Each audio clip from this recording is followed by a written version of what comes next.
Dinner recipe ಯಾವ ರೀತಿ ಮಾಡೋದಂತ ತೋರಿಸ್ಕೊಡ್ತಾ ಇದ್ದೀನಿ. ಸ್ಕಿಪ್ ಮಾಡದೆ ಪೂರ್ತಿ ವಿಡಿಯೋನ ನೋಡಿ. ಇದು ಮಾಡೋದು ತುಂಬಾನೇ ಸರಳ, ಅಷ್ಟೇ ರುಚಿಯಾಗಿರುತ್ತೆ. ಯಾರು ಬೇಕಾದರೂ ನೀವು ಟ್ರೈ ಮಾಡಬಹುದು ತುಂಬಾ ಈಸಿಯಾಗಿ. ಇದು ನೋಡ್ರಿ, ಮಾಡಲಿಕ್ಕೆ ಜಾಸ್ತಿ ಸಮಯನೂ ಬೇಡ, ಜಾಸ್ತಿ ಇಂಗ್ರೀಡಿಯೆಂಟು ಬೇಡ. 2-3 ಇಂಗ್ರೀಡಿಯೆಂಟ್ ಮನೆಯಲ್ಲಿದ್ರೆ ಸಾಕು. ತುಂಬಾನೇ ರುಚಿಯಾಗಿರುವಂತ ಹೆಲ್ತಿ ಆಗಿರುವಂತ ಡಿನ್ನರ್ ರೆಸಿಪಿನ ನಾವು ರೆಡಿ ಮಾಡ್ಕೋಬಹುದು. ಬನ್ನಿ ಶುರು ಮಾಡೋಣ. ಮೊದಲಿಗೆ ಗ್ಯಾಸನ್ನು ಹಚ್ಚಿ ಒಂದು ಪಾತ್ರೆಯನ್ನು ಇಟ್ಕೊಂಡೆ. ಅದರಲ್ಲಿ 1 ಸೌಟಿನಷ್ಟು ಎಣ್ಣೆ, 1 ಸ್ಪೂನ್ ಸಾಸಿವೆ, ಅರ್ಧ ಸ್ಪೂನ್ ಜೀರಿಗೆ, 2 ಹಸಿಮೆಣಸಿನಕಾಯಿ ಉದ್ದ ಕಟ್ ಮಾಡ್ಕೊಂಡಿದ್ದು, 8ರಿಂದ 10 ಕರಿಬೇವಿನ ಎಲೆ, 1 ಮುಷ್ಟಿ ಬಟಾಣಿಯನ್ನು ನೆನೆ ಇಟ್ಟಿದ್ದೆ. ನೀರನ್ನು ತೆಗೆದು ಸ್ವಲ್ಪ ಒರೆಸ್ಕೊಂಡು ಹಾಕೊಂಡಿದ್ದೀನಿ, ಇಲ್ಲಾಂದ್ರೆ ಪಟಪಟ ಅಂತ ಸಿಡಿಯುತ್ತೆ ಹಸಿ ತೇವಾಂಶ ಇದ್ರೆ. ಈಗ ಅದು ಸ್ವಲ್ಪ ಹಸಿ ವಾಸನೆ ಹೋದ ನಂತರ 2 ಮೀಡಿಯಂ ಗಾತ್ರದ ಈರುಳ್ಳಿಯನ್ನು ಉದ್ದಕ್ಕೆ ಕಟ್ ಮಾಡ್ಕೊಂಡು ಹಾಕೊಂಡಿದ್ದೆ, ಅದನ್ನು ಸೇರಿಸ್ಕೊಂಡೆ. ಇವಾಗ ಎಲ್ಲಾನು ಬಿಡಿ ಬಿಡಿ ಮಾಡಿಕೊಂಡು ಸ್ವಲ್ಪ ಚೆನ್ನಾಗಿ ಫ್ರೈ ಮಾಡ್ಕೋಬೇಕು.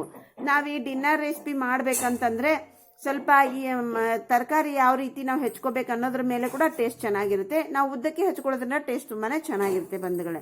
ಈಗ ನೀಟಾಗಿ ಮಿಕ್ಸ್ ಮಾಡಿಕೊಂಡು 1-2 ನಿಮಿಷ ಮುಚ್ಚಿಟ್ಟು, ಹೀಗೆ ನಾವು 2 ಸಾರಿ ಮುಚ್ಚಿಟ್ಟು ಫ್ರೈ ಮಾಡ್ಕೊಳ್ಳೋದ್ರಿಂದ ಏನಾಗುತ್ತೆ, ನಮ್ಮ ಈರುಳ್ಳಿ ಅನ್ನೋದು ನೀಟಾಗಿ ಫ್ರೈ ಆಗುತ್ತೆ, ಬೇಗನೆ ಫ್ರೈ ಆಗುತ್ತೆ. ನಾವು ಮುಚ್ಚಿಟ್ಟು ಫ್ರೈ ಮಾಡ್ಕೊಳ್ಳಿ ಅಂದ್ರೆ ಸ್ವಲ್ಪ ಜಾಸ್ತಿ ಟೈಮ್ ತಗೊಳ್ಳುತ್ತೆ. ನಂತರ ಇದರಲ್ಲಿ 2 ಮೀಡಿಯಂ ಗಾತ್ರದ ಆಲೂಗಡ್ಡೆಯನ್ನು ಇದನ್ನು ಕೂಡ ಉದ್ದಕ್ಕೆ ತುರ್ಕೊಂಡಿದ್ದೀನಿ ಬಂಧುಗಳೇ.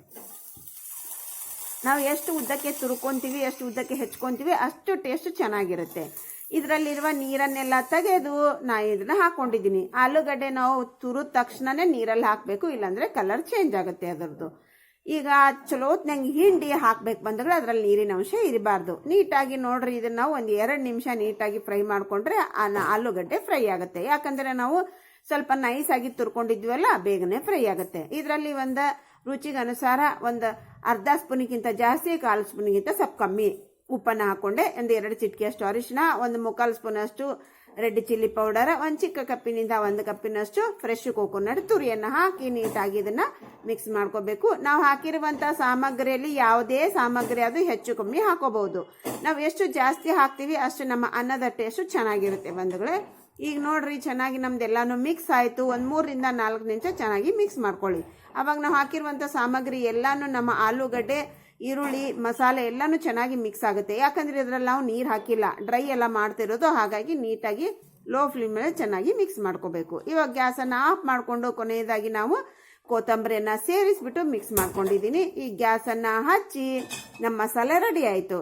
ಇವಾಗ ಇದಕ್ಕೆ ಇನ್ನೊಂದು ಎಕ್ಸ್ಟ್ರಾ ನಾವು ಮಸಾಲೆನ ಹಾಕಿ ಇದನ್ನ ರೆಸಿಪಿ ರೆಡಿ ಮಾಡೋದ್ರಿಂದ ಇಷ್ಟು ಎಕ್ಸಲೆಂಟ್ ಟೇಸ್ಟ್ ಇರುತ್ತೆ ಬಂದಾಗ, ಅಷ್ಟು ತುಂಬಾನೇ ರುಚಿಯಾಗಿರುತ್ತೆ. ಒಂದು ದಪ್ಪ ತಳದ ಪಾತ್ರೆಯನ್ನು ಇಟ್ಕೊಂಡೆ. ಅದರಲ್ಲಿ 1 ಸೌಟಿನಷ್ಟು ಎಣ್ಣೆ, 1 ಸ್ಪೂನಷ್ಟು ಅಂದರೆ 1 ಹಿಡಿಯಷ್ಟು ಕಡಲೆ ಬೀಜನ ಹಾಕೊಂಡು ಲೋ ಟು ಮೀಡಿಯಂ ಫ್ಲೇಮಲ್ಲೇ ಚೆನ್ನಾಗಿ ಹೊಂಬಣ್ಣ ಬರುವಾಗೆ ಗರಿಯಾಗಿ ಫ್ರೈ ಮಾಡಿಕೊಂಡೆ. ಹೀಗೆ ಫ್ರೈ ಮಾಡ್ಕೊಳ್ಳೋದ್ರಿಂದ ನಮ್ಮ ಅನ್ನದ ರುಚಿ ತುಂಬಾನೇ ಚೆನ್ನಾಗಿರುತ್ತೆ. ಇದರಲ್ಲಿ ಸ್ವಲ್ಪ ಮಸಾಲೆನ ಆ್ಯಡ್ ಮಾಡ್ಕೋಬೇಕು. ಧನಿಯಾ ಪೌಡರ್, ಕಿಚನ್ ಕಿಂಗ್, ಆಮ್ಚೂರ್ ಪೌಡರ್, ಚಾಟ್ ಮಸಾಲ ಎಲ್ಲಾನು ಅರ್ಧ ಸ್ಪೂನ್ ಬಂಧುಗಳೇ ಹಾಕೊಂಡ್ಬಿಟ್ಟು ನೀಟಾಗಿ ನಾವು ಲೋ ಫ್ಲೇಮ್ ಅಲ್ಲೇ ಚೆನ್ನಾಗಿ ಫ್ರೈ ಮಾಡ್ಕೋಬೇಕು. ಇದು ಸೀದಿಸ್ಕೋಬಾರ್ದು ಬಂಧುಗಳೇ, ಫ್ಲೇಮ್ ಅನ್ನ ಲೋನಲ್ಲೇ ಇಟ್ಕೊಳ್ಳಿ. ಇದು ಸೀದಿಸ್ಕೊಳ್ಳಕ್ಕೆ ಹೋಗಬೇಡಿ. ನೋಡ್ರಿ, ಚೆನ್ನಾಗಿ ಸ್ವಲ್ಪ ಫ್ರೈ ಆದ್ರೆ ಸಾಕು, ಬೇಗನೆ ಫ್ರೈ ಆಗುತ್ತೆ.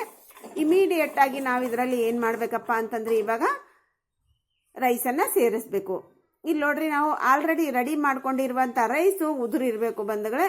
ನಿಮ್ಗೆ ಏನಾದ್ರೂ ನೀವು ಮಸಾಲೆ ಹಾಕೋದ ತಕ್ಷಣ ಸ್ವಲ್ಪ ಲೇಟ್ ಇತ್ತು ಅಂದ್ರೆ ಇಮಿಡಿಯೇಟ್ ಆಗಿ ಗ್ಯಾಸನ್ನು ಆಫ್ ಮಾಡ್ಕೊಂಡು ಮತ್ತೆ ಗ್ಯಾಸನ್ನು ಆನ್ ಮಾಡ್ಕೊಳ್ಳಿ. ಈಗ ಮಸಾಲೆ ಹಾಕ್ತಿರಲ್ವಾ, ಇವಾಗ ಗ್ಯಾಸನ್ನು ಆನ್ ಮಾಡ್ಕೊಳ್ಳಿ ಬಂದ್ರೆ ಏನು ತೊಂದರೆ ಇಲ್ಲ. ಮಸಾಲೆ ಮಾತ್ರ ಸೀದಿಸ್ಕೊಂಡ್ರೆ ಟೇಸ್ಟ್ ಚೆನ್ನಾಗಿರಲ್ಲ. ನೀವು ಮಸಾಲೆ ಹಾಕಿದ ತಕ್ಷಣ ಗ್ಯಾಸ್ ಆಫ್ ಮಾಡ್ಕೊಂಡ್ಬಿಡಿ, ಅದರೇ ಜಳಕ ಮಸಾಲ ಅನ್ನೋದು ಫ್ರೈ ಆಗುತ್ತೆ. ಈಗ ನೀಟಾಗಿ ಲೋ ಟು ಮೀಡಿಯಂ ಫ್ಲೇಮಲ್ಲೇ ನೋಡ್ರಿ ನಾನು ಇವಾಗ ಮಿಕ್ಸ್ ಮಾಡ್ಕೋತಾ ಇದ್ದೀನಿ. ಯಾಕಂದ್ರೆ ನನ್ನ ಫ್ಲೇಮ್ ಕಾಣ್ತಾ ಇಲ್ಲ ನಿಮಗೆ, ಅದಕ್ಕೋಸ್ಕರ ನಾನು ಪಾತ್ರೆನ ಎತ್ತಿ ತೋರಿಸಿದೆ. ಇದನ್ನ ಚೆನ್ನಾಗಿ ನಾವು 3-4 ನಿಮಿಷ ನಮ್ಮ ಮಸಾಲೆ ಎಲ್ಲ ಹಾಕಿರೋದು ಅನ್ನದಲ್ಲಿ ನೀಟಾಗಿ ಸೇರ್ಬೇಕು. ಚೆನ್ನಾಗಿ ಅನ್ನ ಕೂಡ ನಮಗೆ ಬಿಸಿ ಆಗಬೇಕು ಬಂಧುಗಳೇ. ಅಲ್ಲಿವರೆಗೆ ನಾವು ಚೆನ್ನಾಗಿ ಮಿಕ್ಸ್ ಮಾಡಿಕೊಂಡು ಗ್ಯಾಸನ್ನು ಆಫ್ ಮಾಡಿಕೊಂಡೆ. ಗ್ಯಾಸ್ ಆಫ್ ಮಾಡಿಕೊಂಡು ನೋಡ್ರಿ, ಈಗ ನಿಮಗೆ ಬೇಕು ಅಂದ್ರೆ ಇನ್ನು ಎಕ್ಸ್ಟ್ರಾ ಬೇಕಂದ್ರೆ ಇನ್ನೊಂದು ಸ್ವಲ್ಪ ಕೊತ್ತಂಬರಿಯನ್ನ ಸೇರಿಸ್ಕೋಬಹುದು. ನೀವು ಬೇಕಂದ್ರೆ ಇನ್ನೊಂದು ಸ್ವಲ್ಪ ಹಸಿ ತೆಂಗಿನ ತುರಿಯನ್ನು ಕೂಡ ಮೇಲೆ ಡೆಕೋರೇಟ್ಗಾಗಿ ಹಾಕೋಬಹುದು. ನಾನು ಇಲ್ಲೇನು ಹಾಕಿಲ್ಲ, ಸಿಂಪಲ್ ಆಗಿ ಮಾಡಿದ್ದೀನಿ. ಇವಾಗ ಟೇಸ್ಟ್ ನೋಡೇ ಬಿಡೋಣ ಬನ್ನಿ ಬಂಧುಗಳೇ. ಇಲ್ಲಿ ಬಿಸಿಲು ಬಿಡ್ತಾ ಇದೆ ಬಂಧುಗಳೇ, ಹಾಗಾಗಿ ಕಲರ್ ಚೇಂಜ್ ಕಾಣ್ತಾ ಇದೆ ರೈಸಿಂದು. ಸಖತ್ತಾಗಿದೆ. ನಮ್ಮ ಇದರಲ್ಲಿ ಇರುವಂತಹ ಕಡಲೆ ಬೀಜ, ಗೋಡಂಬಿ ತಿಂದಷ್ಟು ಟೇಸ್ಟ್ ಕೊಡ್ತಾ ಇದೆ ಬಂಧುಗಳೇ. ಸೂಪರ್. ಒಂದ್ಸಾರಿ ಟ್ರೈ ಮಾಡಿ. Thanks for watching. ಬಾಯ್.